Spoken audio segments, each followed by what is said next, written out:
So as you get settled, I'll just introduce myself. Aloha, everyone. I'm Jennifer Chun. I'm the Director of Tourism Research for DBED, and I am the moderator for this panel that we are going to be exploring the supply side constraints for residential housing. And for those of you who know me, this is not someplace that you would expect me to be moderating, but that's why I have this amazing panel of experts. So first of all, we have Carl Bonham from UHERO, and if you can come on up, thanks. And then we also have Christine Camp. We're going in alphabetical order. And then Stanford Carr. And unlike the first session, we're going to do this like a little bit differently. We're going to have Carl present some information about regulation constraints and that situation. And then we're going to have more of an interactive panel discussion with all of the panelists at the same time. And then also taking questions from the audience and on Zoom. So your bios and everything like that are in the conference program. I'll let you read that at your leisure. We have some very experienced and knowledgeable people here. And if you're on Zoom, the bios are being dropped into the chat. So with that, I would like to start off with Carl. Oh, sorry, forgot. Thank you to the panel sponsors, Hawaiian Dredging and Nordic PCL, for sponsoring this session. Without sponsors, we can't have a conference. So thank you. My bad on that. Okay. This you? Do I have a clicker or do I have? Yes, the clicker is right there. Okay. Thank you. Uh-oh, technology.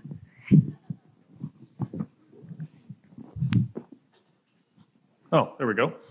So thanks very much. And I was really thrilled that there was no reading of bios and trying to mispronounce econometrics and things like that. And so I was asked to sort of set the table a little bit by talking about some recent research that UHERO released.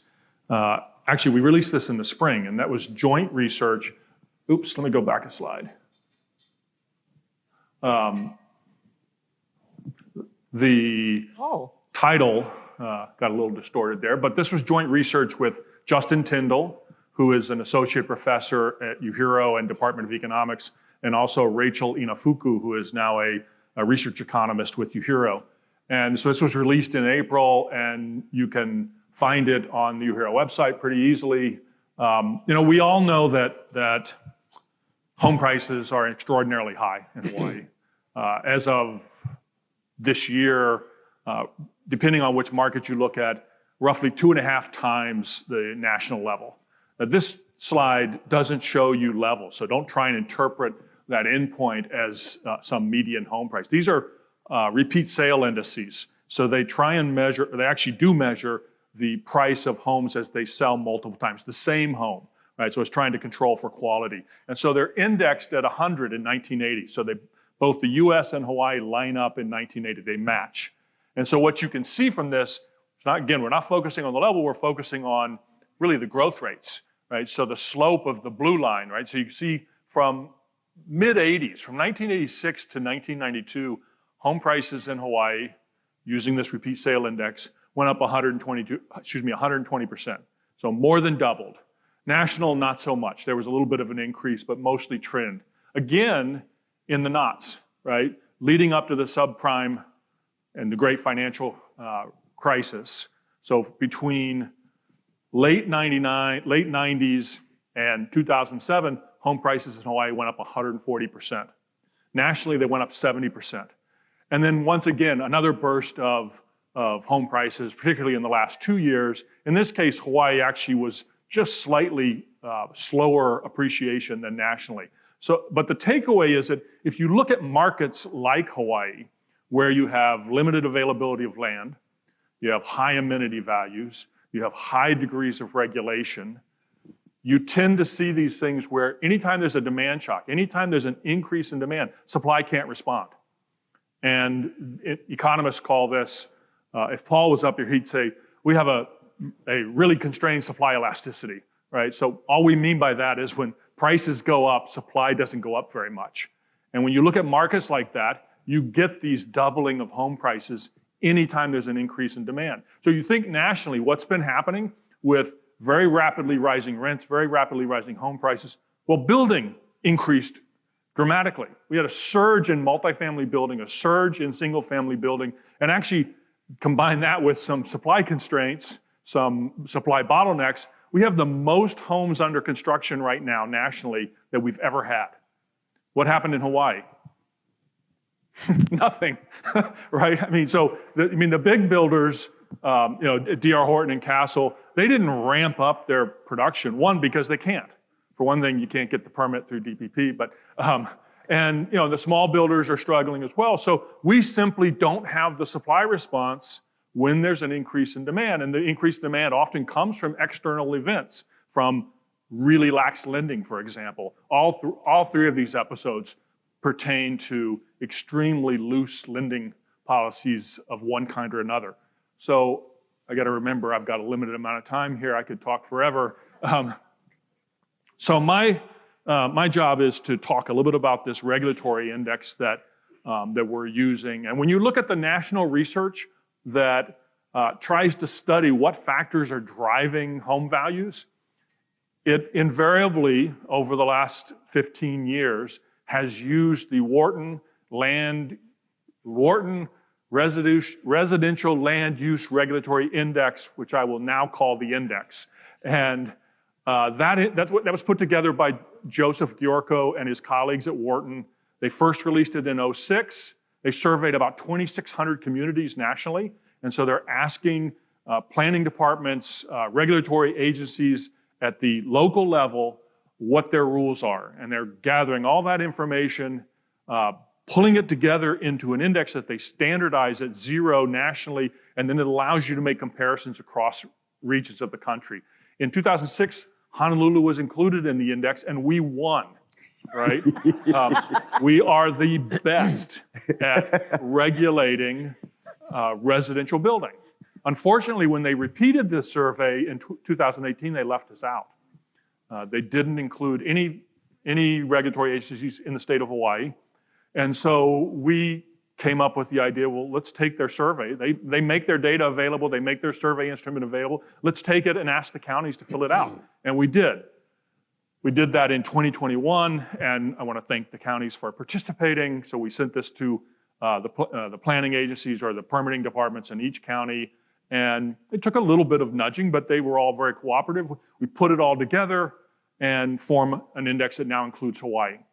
Why do we do that? Well, one is we'd like to use that data to try and study Hawaii housing prices.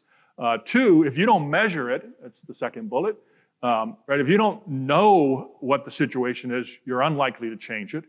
The questions in the survey are there's about 40 or 50 questions in the survey. They're in groups. The first set of questions is really about who's involved. Who are the players in the regulatory process, from the state legislature to the courts to local political pressure? Do you have to go to have community meetings? Do you have to get approval from the county council, and so on? And it's not just who's involved, but how extensive is their involvement on a scale, I believe it was 1 to 5, how extensive is the involvement from each of these groups? And these components end up being statistically very important in understanding the differences across regions and how regulated a region is or how onerous the regulations are. The next set of questions asks, so what are the rules? Do you have minimum lot sizes? Do you have density restrictions? Do you have absolute caps on the number of houses you can build? Do you have inclusionary zoning requirements? So you have an affordability requirement. And then finally they ask, so what are the outcomes? So how many applications do you have for rezoning? What has happened to the cost of developing land? And how long does it take to get a decision on a permit? And so we get all these questions together. You pull them together with a methodology that sort of extracts a single measure, a single component that gives us the overall index. Again, it's standardized to 0 nationally, and so then we start comparing. So these are the county numbers, and we compared, there's over 3,000 counties in the United States. So I can't show you all of them on one slide. So we picked the 30 most expensive counties in the country in terms of home values. These are the index values. Big Island is not in the top 30 for most expensive home markets, right? Kona side might be, but the whole island is not. But obviously we want to include it for comparison. So again, Hawaii's counties win. We are in the top 10% of all counties, and some of the responses leave us, Maui and Big Island, leave us in the top 5%. Now, I wouldn't try to pay too close of attention to the differences, to the fact that the Big Island's at the top and Maui's just below it. There's only one data point for each county, right? I mean, we only surveyed one agency. For the whole rest of the country, if you look at a county, there's tens of hundreds of townships and suburbs and cities and metros, and so there's a lot of data being aggregated. So I think we're better off looking at the state level where we win again, and here we're averaging up all the counties, and we're averaging up and now I can show you all of them on one slide. And this is just a simple average. We could also do a weighted average using population. Actually, I think we tried that. You could do a weighted average by home prices. You get largely the same results. Hawaii always ends up at the top. So the question is why? We've already heard some of the reasons this morning. And so instantly the discussion this morning about permitting, that's not in this data because that's not residential building. This is only about residential building, but it was still pretty telling. So remember I told you that local political pressure, state political involvement, court involvement are really important? So those are important statistically in distinguishing regions of the country in terms of how burdensome their regulations are. So once again, Hawaii wins. And in the brief, so if you go online and pull up the brief, we compare these sub-indices to the national average. So we take ratios of the sub-index value for one of these categories to the national average. I'm not doing that here. I'm doing the ratio of our sub-index to the top quartile of the most regulated markets in the country. So anything above 1, and 7 out of 12 of these for Hawaii are above 1. So of the 12 sub-indices, we win with 7 of them. We are more restrictive than the most restrictive regions in the country when you define that as the top 25%. These bottom 3, court involvement, state political, and local, in local political pressure, we're in the top 5%. And so one of the things, so that includes all kinds of things. Do you have to have community meetings and county council and county planning? And are there ballot initiatives that have affected housing? So that's one of the reasons the Big Island ends up at a higher level, is they've had ballot initiatives over the sample period that this asked questions about. So we win on those, and they're really important. The other one, look at the very top. It's called the approval delay. And notice it's at about 2. So this is an index that is based on the questions about all kinds of permitting, all kinds of decisions, from rezoning to just a simple permit for building a single-family residential home, to developing new subdivisions, and it aggregates these all together, and it's in months. And so it's not 2 months, it's 2 times the average for the most regulated markets in the country. So if you go to a place, and we were hearing about Texas earlier, if you went to a place, maybe in Texas, and you wanted to get a single-family home permit, place where there's maybe lots of land and no real concern for environmental issues and other things. The average permit time, or the average delay index for the least restrictive markets, is about 3 months, 3 or 3.5 months. In the most restrictive markets, it's 8.5 months. In Hawaii, it's 16 months. And that ranges from 14 on the Big Island to 18. Big Island might not be 14 anymore because of some of the challenges they've been facing, but 8 to 18 months on Kauai. And so again, we win. We make it harder, make it take longer, and that's assuming that you don't end up in the courts, right? And you don't end up 10 years down the road still trying to get your project finished. So affordable housing, the reason that that is so high, these questions don't ask about how onerous or how difficult or how, who has the biggest percentage affordability requirement. They simply ask, do you have an affordability requirement? Well, most of the country doesn't. So if you look at the most restrictive markets in the country, only 40% of them have affordability requirements. In Hawaii, all of them have affordability requirements. And so the results, this is the scatter plot of the index on the horizontal axis and home prices on the vertical. And a recent report on housing suggested that we were tiptoeing around the subject of whether regulation causes home prices to go up. And I would say we weren't tiptoeing. It's incredibly difficult to prove causation. And as academics, we like to try and prove things. So there is absolutely a correlation, but correlation doesn't imply causation and doesn't necessarily imply causation.